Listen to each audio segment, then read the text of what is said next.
Once upon a time there was a little boy named Jack.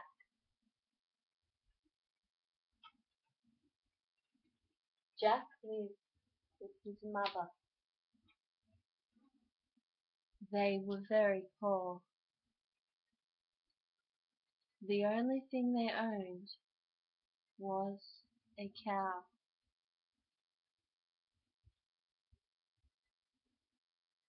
The cow's name was Daisy. Each day they got milk from Daisy. Often all they had to eat or drink was the milk from Daisy and bread.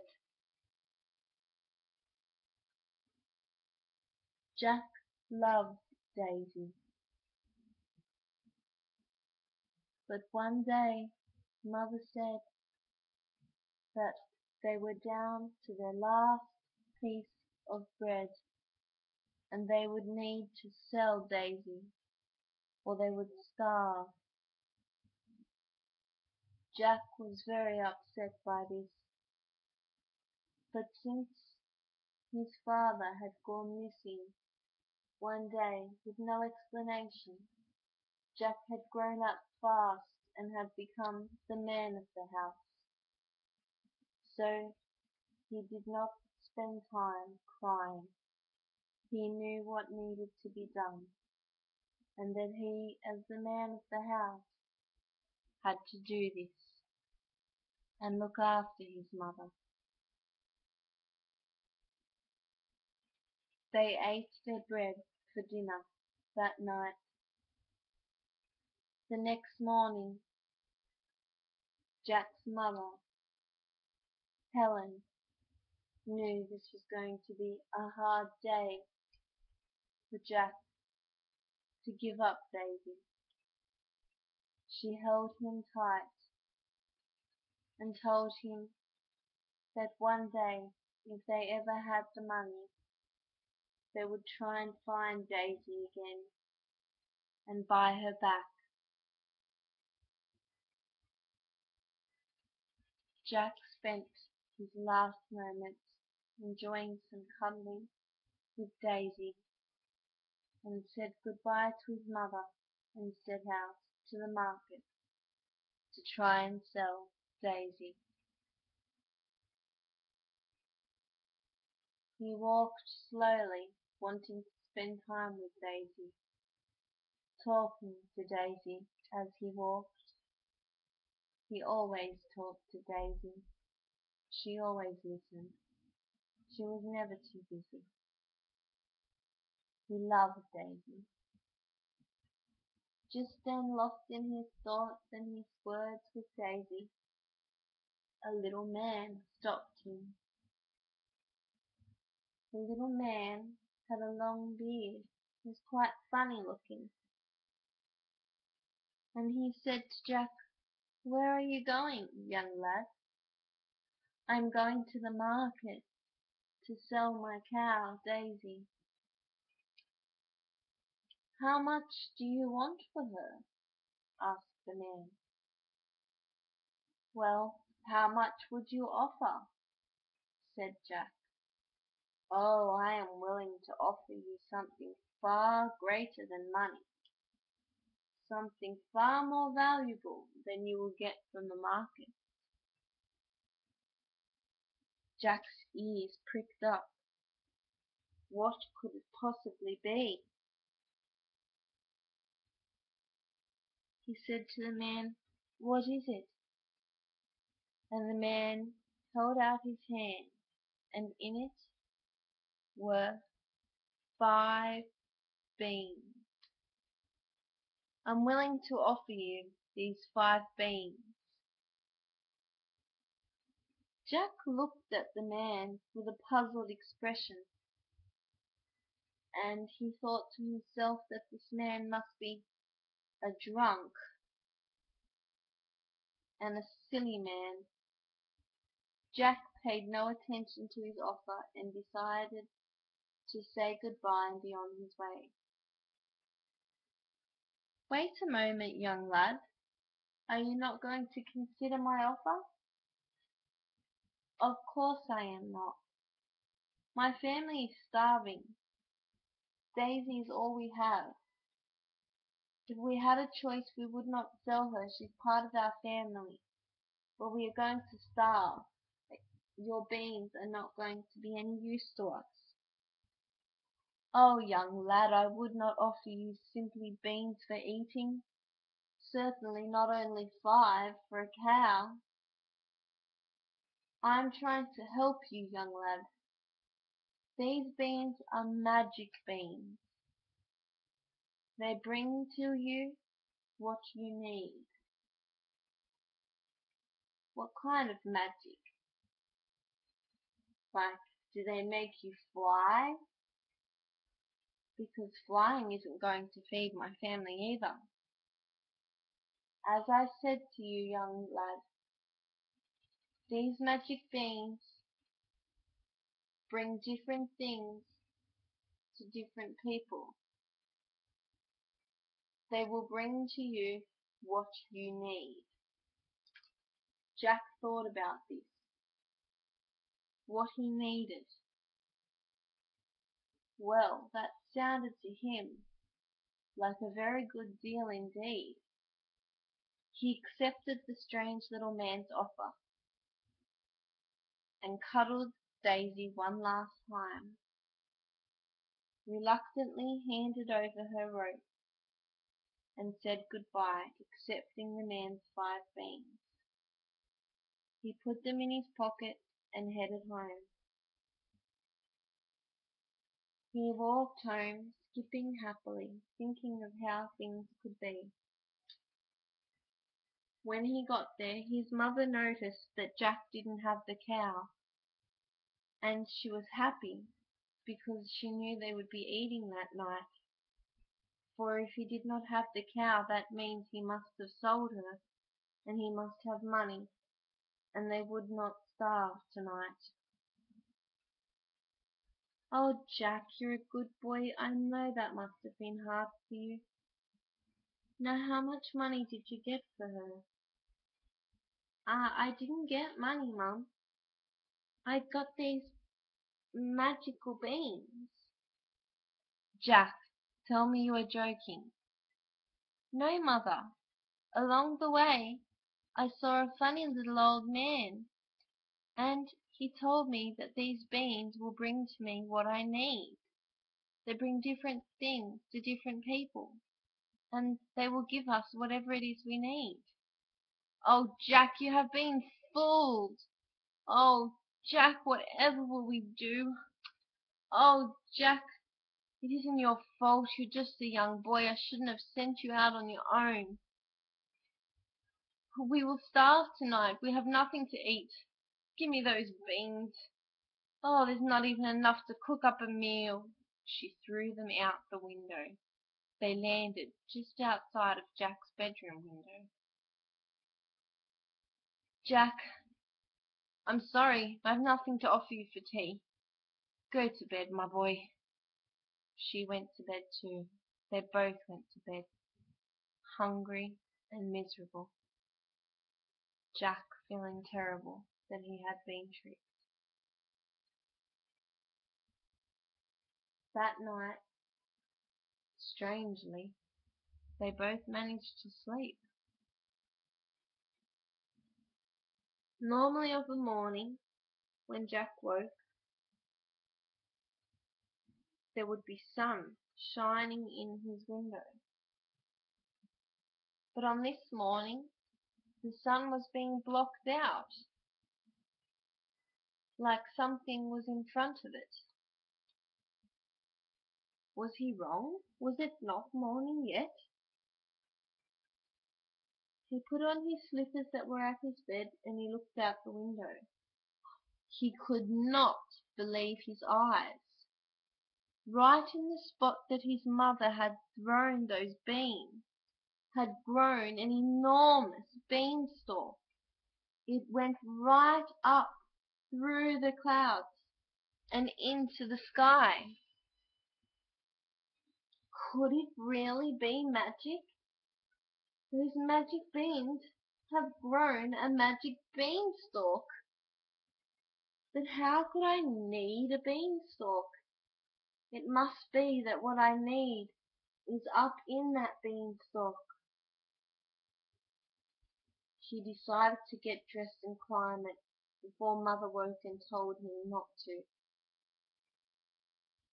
He dressed in his hiking boots and clothes that were good enough for this great adventure ahead of him. He took with him a bag because he didn't know what it was that he would find. So he put the backpack on and off he went on his journey to climb the beanstalk. Jack was scared. He had no idea what was up there waiting for him. But like the little man he was who had to look after his family, he took on this challenge. It was quite a challenge, simply climbing that beanstalk. It was very high, and it took a long time. He had to stop and rest on its branches many times. He went through the clouds so high he'd never ever imagined that this could ever be possible. He finally came to a place where he saw that there was land. He popped his head through a circular hole and then stepped onto the land very carefully, expecting it to fall through. But it didn't. It was just as sturdy as the land down below on which his own house was built.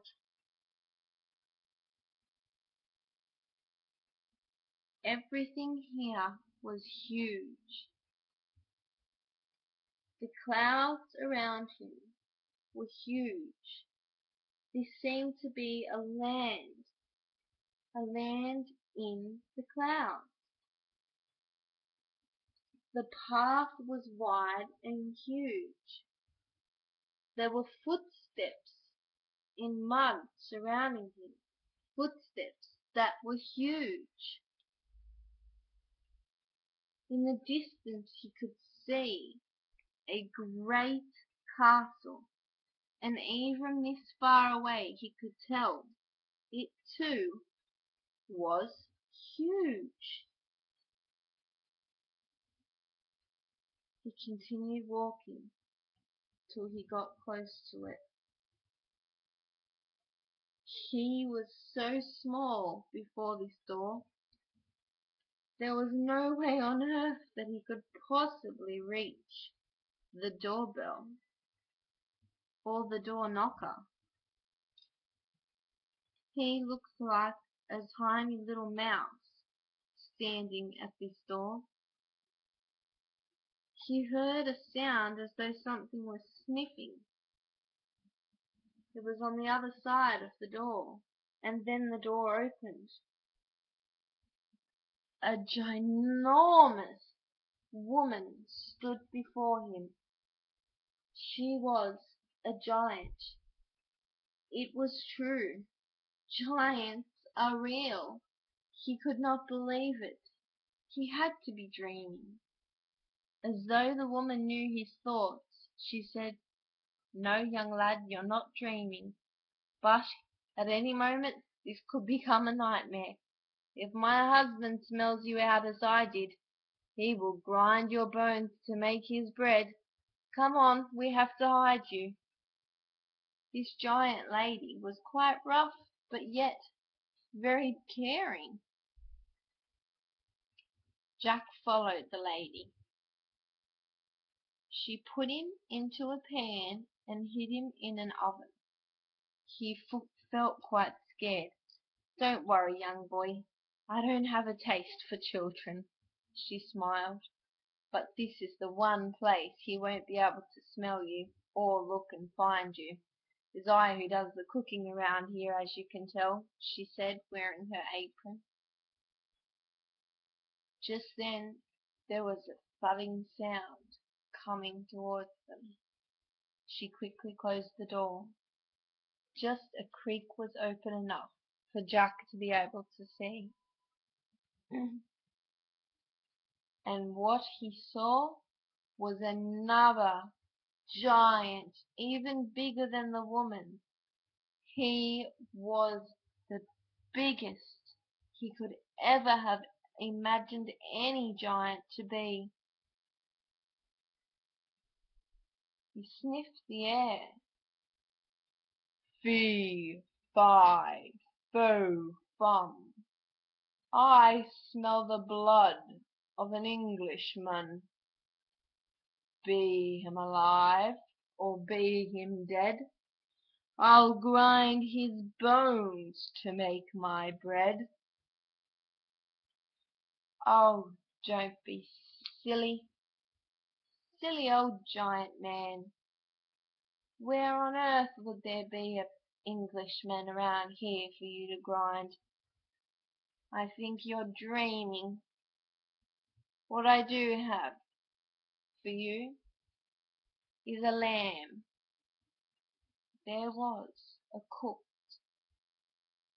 whole lamb on a giant plate which she put before him.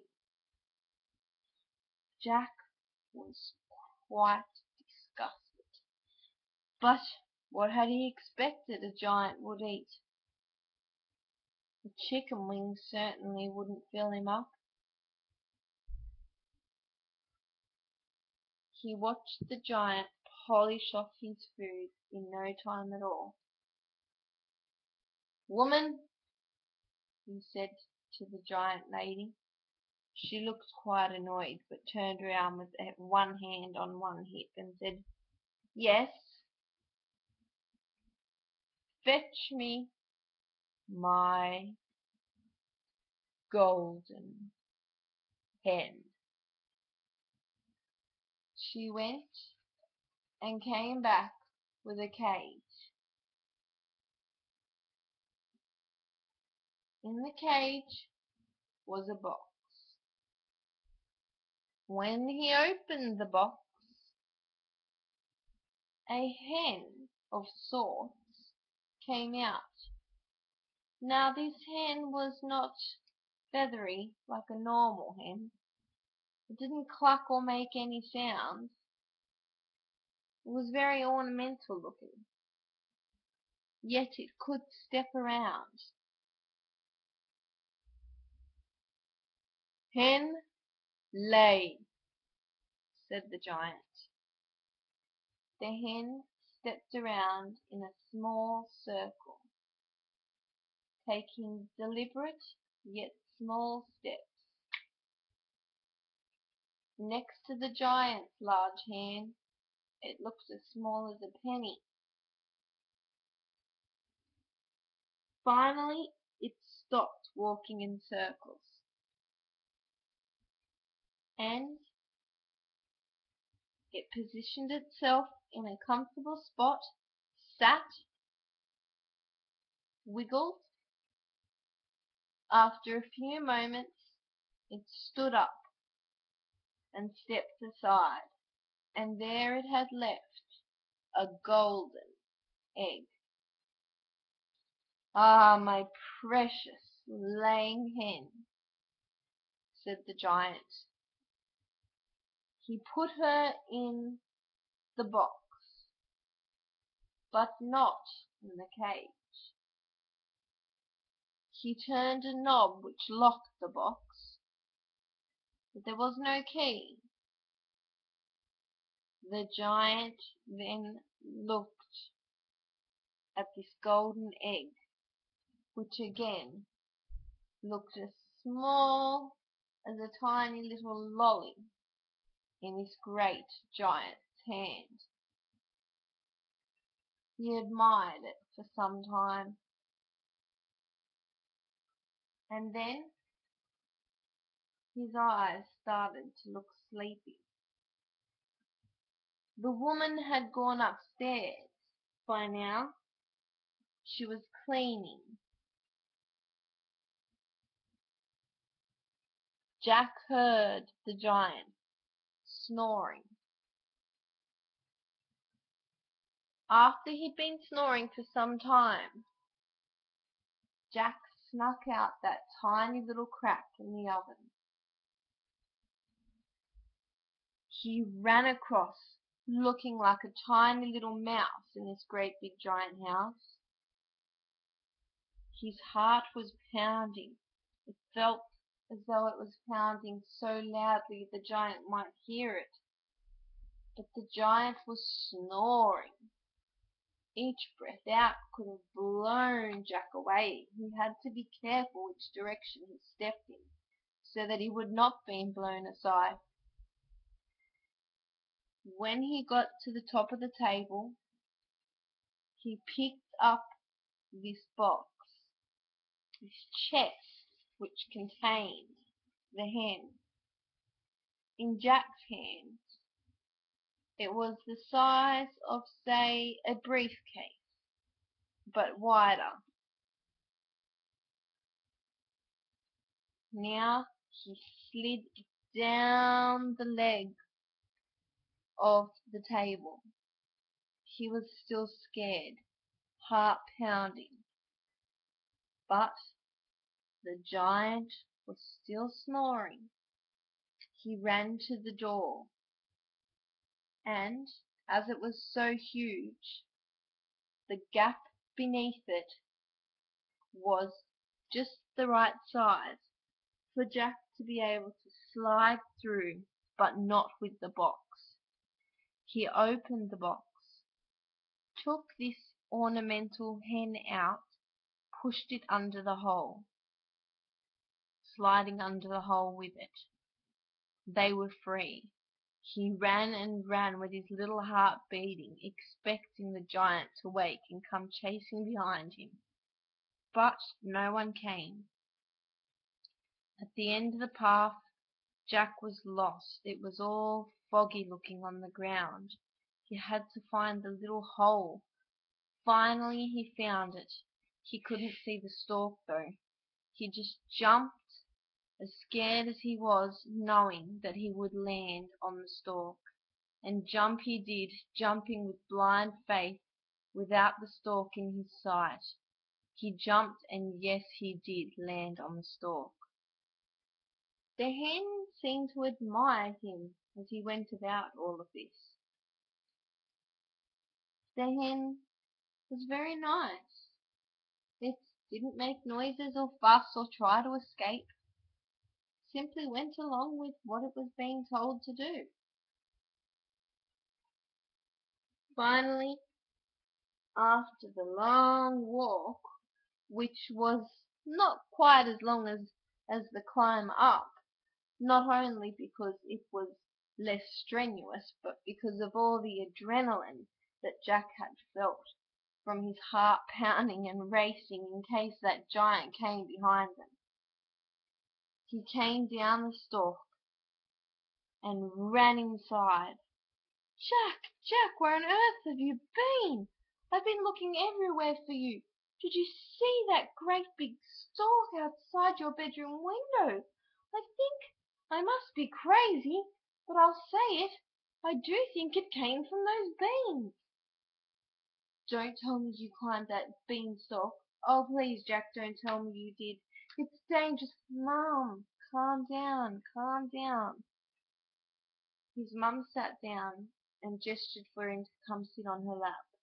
She did, and he did. I have something to show you, Mum. And he showed her the ornamental-looking hen. He sat it on the table, and it then came to life. But wait, Mum, watch. Hen, please lay, said Jack. He didn't like the way that the giant had commanded this hen, so he wanted to be kinder to it, to be a kind master. The hen seemed to appreciate this, and bent her head down and rubbed it onto Jack's hand. Then she walked in circles again, around and around. Finally, she found her comfortable spot and sat.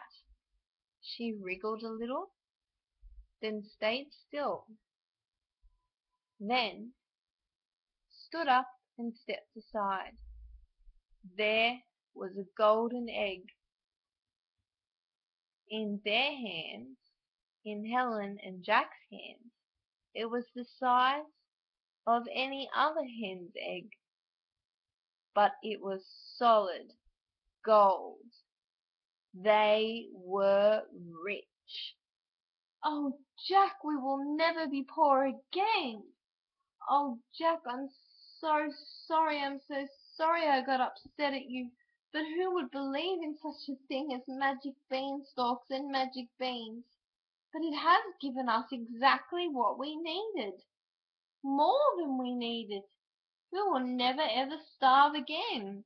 This house that is falling apart around us, it will not fall apart now. We will have repairs done. Oh, Jack, everything that we need, everything, everything except your father." They all had tears in their eyes now, even the golden egg-laying hen. Jack wiped its eyes. "You're my new friend. I had a friend called Daisy, you know, but we had to sell her, and we got the magic beans that helped me find you. So, in a way, I lost one friend, but I gained another." The magic hen looked up at Jack, as if it was trying to smile, but it couldn't. For a long time they lived happily. Whenever they needed money, which wasn't very often because quite a lot came from one single golden egg, they had the house redone, and it was in great need. The man had said that the roof was ready to cave in at any moment, as was the floor and the walls, and we were lucky that we had any power or water at all. When the house was done, it looked more like a palace. We lived in farming area, so we were miles and miles and miles from any other house, so it didn't seem strange to anybody. Very rare that we got passers-by walking on to other towns, but when they did, they simply admired and walked on.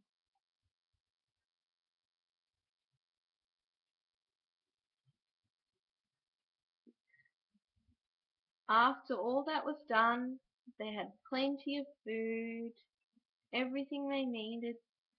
They still had that great big beanstalk there, and Jack hadn't climbed it ever since he'd got that golden egg-laying hen, for it never seemed to run out. It would endlessly lay golden eggs. They would never need for another thing. But not out of need, but out of curiosity, Jack decided to go back up the stalk, just to explore and see what was up there. He didn't want to be greedy.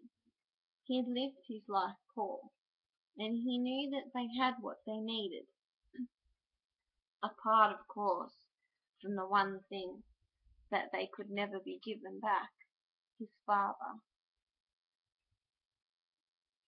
But they did have what they needed so that they would not be poor. So he was not going there to take anything more. He was simply going to explore. He knew that Mum would be very upset and afraid if she knew, because after Jack had told him all about the world up there and the giants, Jack's mother had said that if she had known what was up there, she would rather be poor forever than have had Jack put himself in such danger. So he knew that Mum would never let him go up there.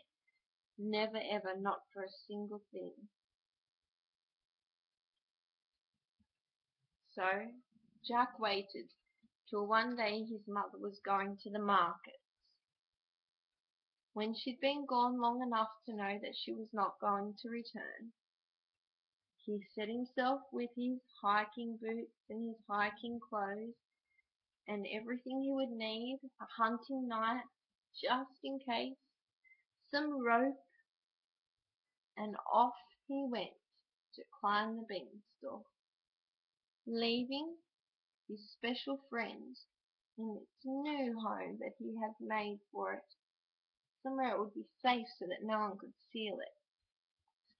It was a special kind of a safe that Jack had bought but had modified, so that inside was a comfy, cozy home for the hen. The hen and Jack were very close. Though the hen never said a word, you could just see its appreciation for Jack having found it. So up the beanstalk went Jack, while his mother was unaware at the market, and only his friend the hen, who was locked safely in her safe, cemented and bolted to the ground, knew, but could not speak, as Jack climbed and climbed, stopping, resting, drinking water which he'd packed, saving his energy as he knew he may need it. Finally, he reached the top. He reached through the hole and then climbed onto the solid earth that he found. As he climbed through, he looked down, and he saw again that it was so foggy and cloudy that you could not see the beanstalk that he knew was below. He again would have to take that leap of faith that's ever so scary, even though you know that there is something there to catch you. He took along the path. Eventually, he came to the door. He chose not to knock, knowing that even though that gentle giant woman was very kind to him the first time, now that he had stolen, he perhaps may not be quite as welcome this time.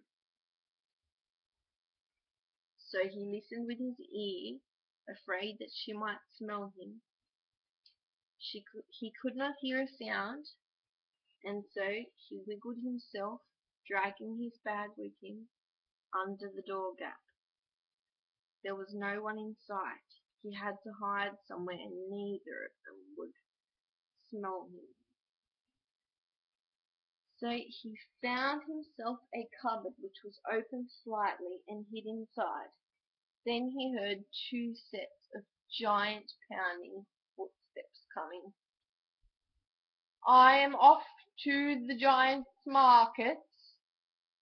Get me some Englishman bones, woman," said the giant.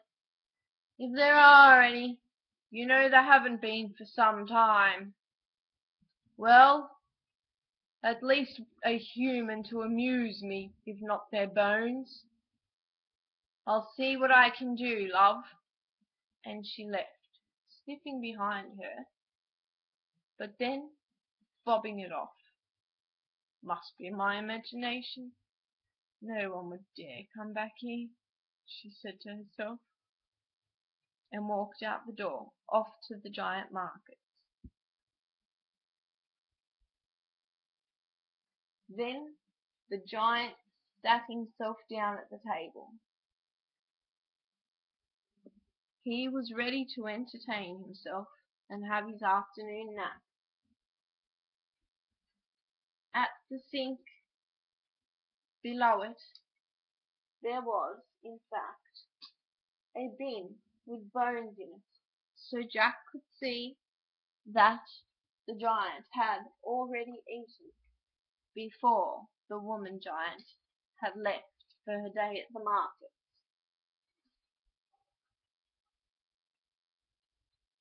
So now was his sleep time and his entertainment time. And then he called, "Maid!"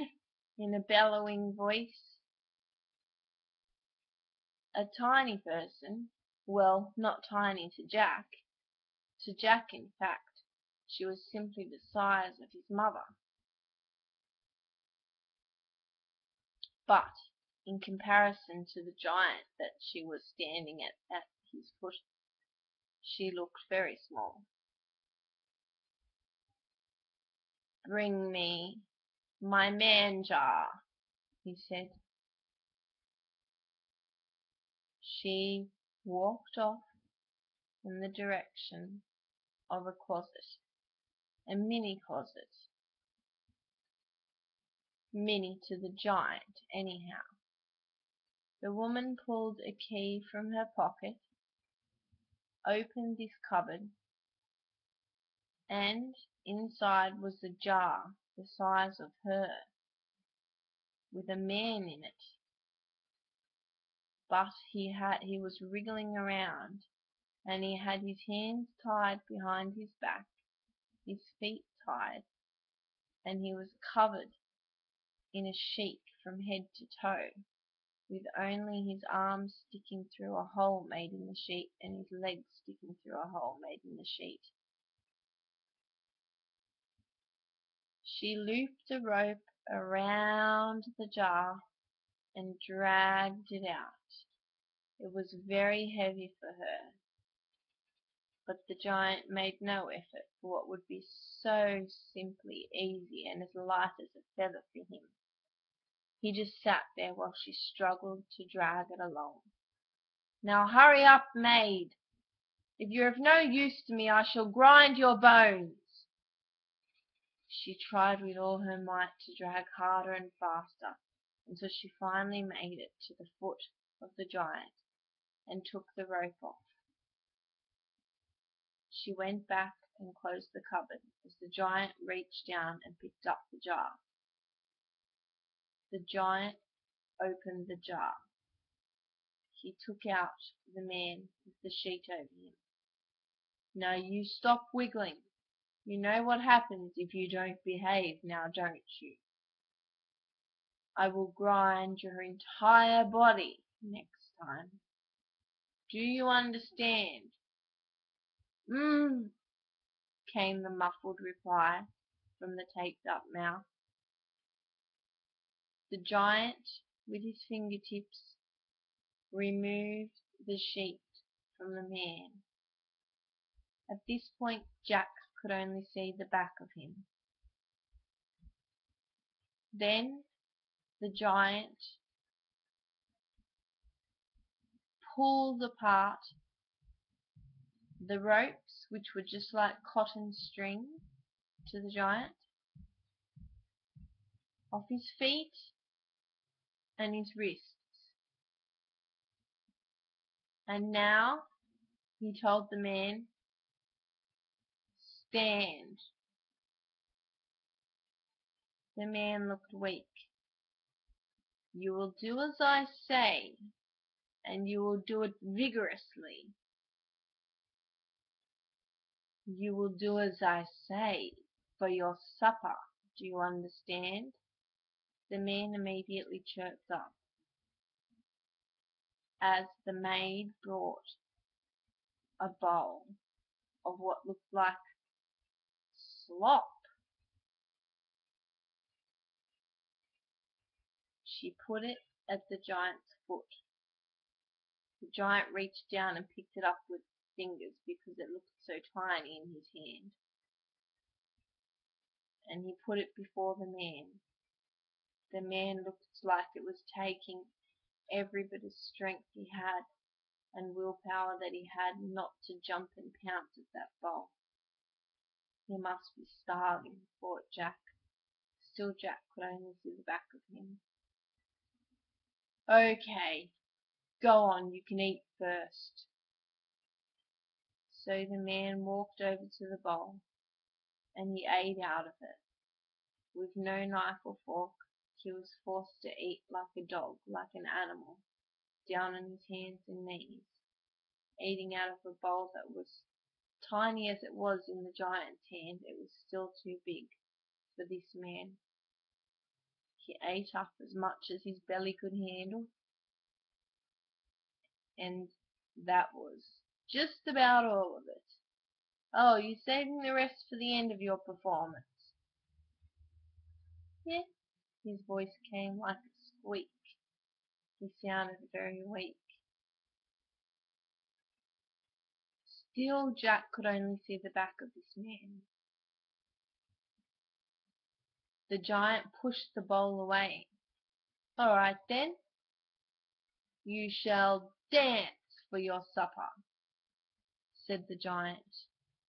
You could see the man did want the rest of that food. So he danced. Ah ha ha ha! Clapped the man. Now you know very well if I shall fall asleep mid your performance, you will not make any efforts to escape. For if you do, there are hounds outside who will eat you, giant hounds. Do you understand? Yes, the man squeaked again in his weak voice. Jack knew this wasn't true. The man must have been brought here with his face and eyes covered. But the man seemed to believe it, and that was enough to stop him trying to escape. And the woman, for that matter. Maid, you can leave us. Go and scrub with your toothbrush. Go and scrub the grout between the tiles in my bathroom. She climbed the stairs, and it looked like a task as the man continued to dance. The giant was chuckling with glee. Come on now, faster, faster, dance, dance. He sat back chuckling.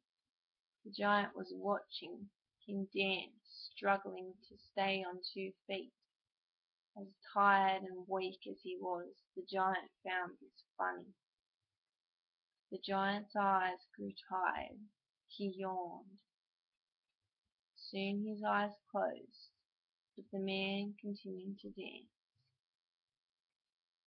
Finally, the giant was asleep.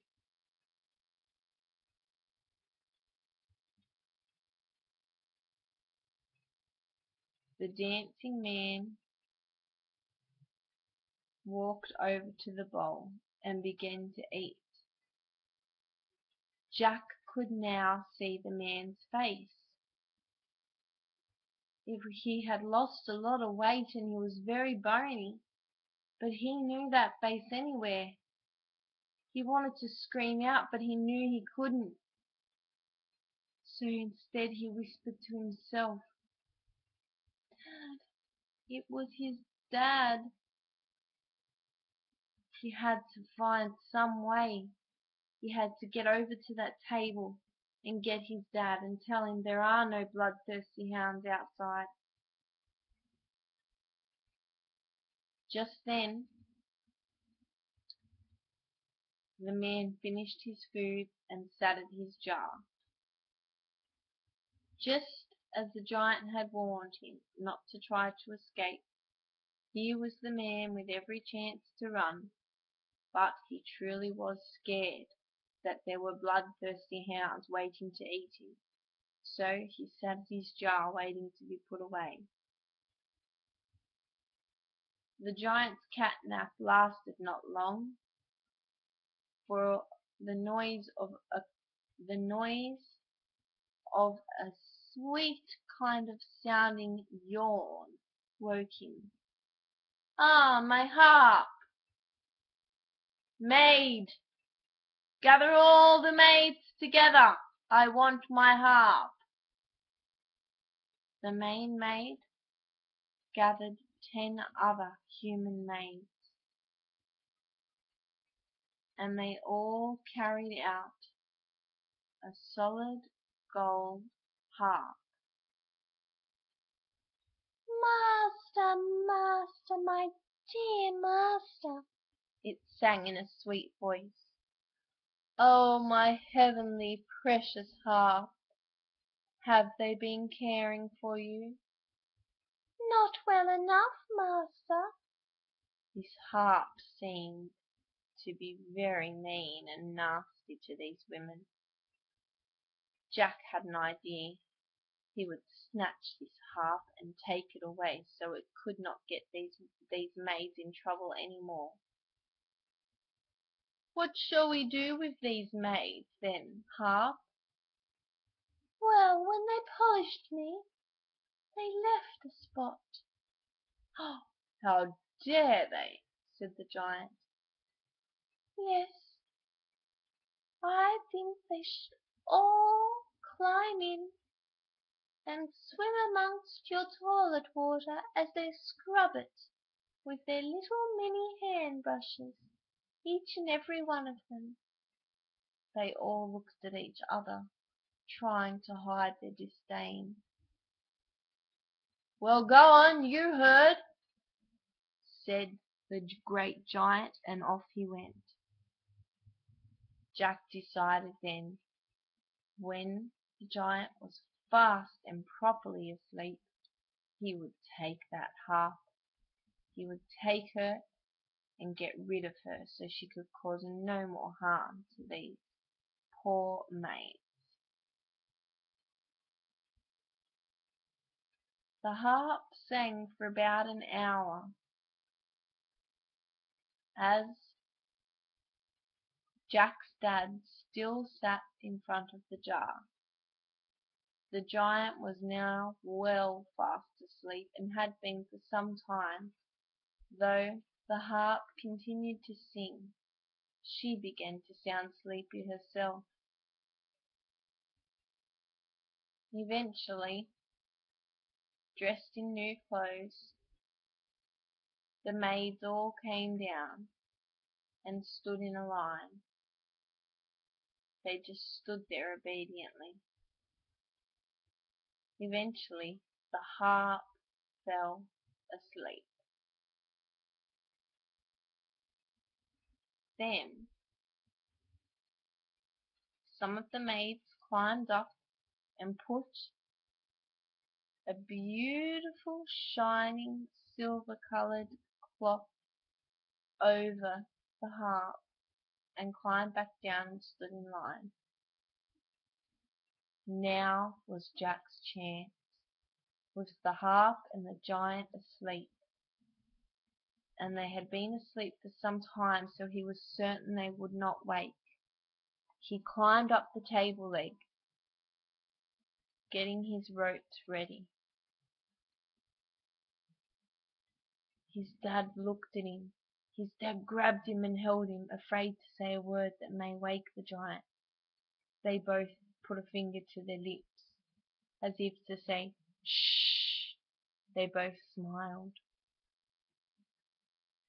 Jack whispered in his dad's ear that there are no bloodhounds outside, that there is nothing out there at all, that it is easy to come and go, and he has done so before. So Jack's dad helped him with the rope lower down the harp very gently, careful not to wake it. If she knows that it is us carrying her, she will wake and she will scream for her master. She adores him and he adores her. A witch put a spell on her. She is a beautiful, beautiful lady giant that is trapped inside that harp, and the giant is in love with her, and she can only escape after 25 years trapped in the harp. So far she has been in there 15 years. If she is still with her true love, and he has not worn tired of her as a harp after the 25 years, and they are still together, she will be freed from the harp. But if they are parted when the 25 years are up, she will remain forever a harp who can no longer talk or sing. So she is very loyal to the giant. We must keep this silver cloth over her so she does not know that we are taking her away. Meanwhile, all the maids stood scared. They didn't know what to do. They didn't know what to say. So Jack explained to them, just as he explained to his dad. He came close to them and whispered to them so that only them could hear, that there's nothing outside waiting to capture them, that it's perfectly safe and there's a beanstalk and he knows the way out and he comes and goes freely. So they all followed. They creeped underneath the door, but as they pulled the harp they struggled, and she woke. "Master! Master!" The silver cloth had lifted off her face. "Oh, master! Oh, master! Save me! Save me! Grind their bones to make bread." Her master, the giant, awoke. Just then they pulled her free through the door. They ran and ran along the path. They heard steps coming from inside the grand castle. "Fee, fi, fo, fum, I smell the blood of Englishmen. Be them alive or be them dead, I'll grind their bones and make my bread." They saw him come through the door. They were getting ever so close.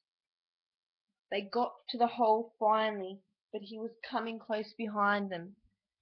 As the servants, the maids, and his father hadn't seen this hole before, and they couldn't see that there was in fact a beanstalk under it, it took some convincing to get them to jump.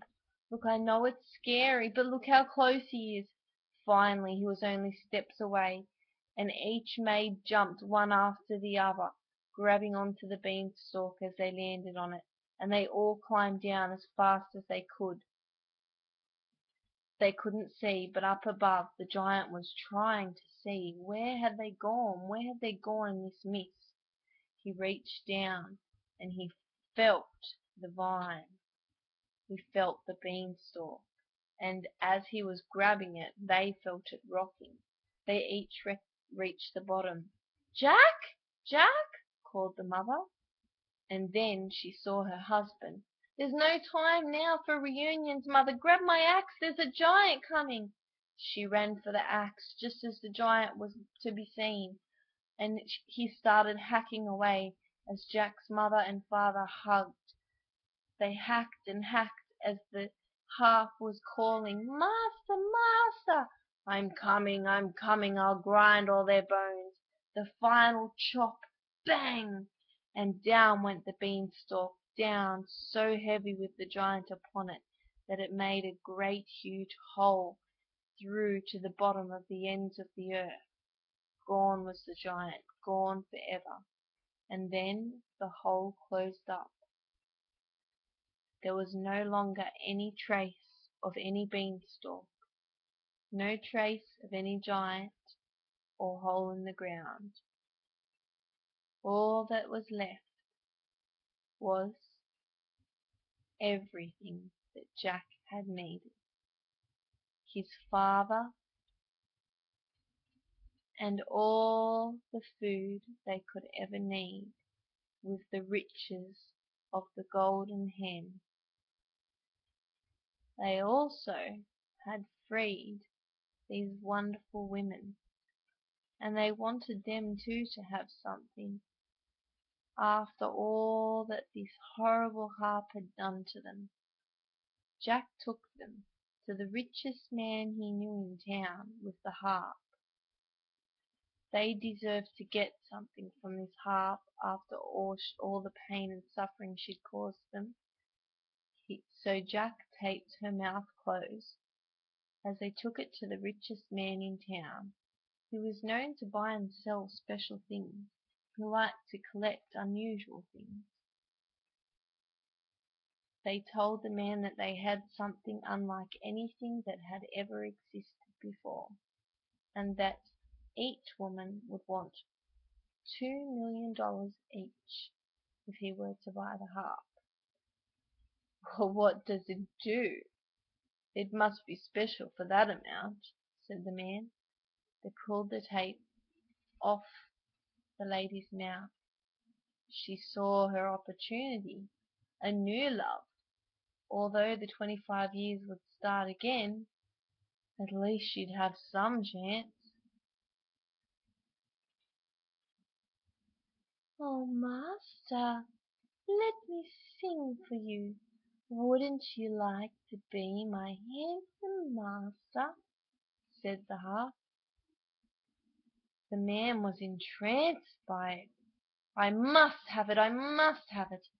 I will give you 5 million each. It is simply spare change to me, said the man, and to all the maids, no longer maids now, but rich women they became. And they left, and they went, and they fell in love and started families and homes with their new riches, forever free and happy, with all they will ever need. After a while, with good home-cooked meals, Jack's dad returned to his normal self. They were all happy and back together again, and this is how it stayed, happily ever after.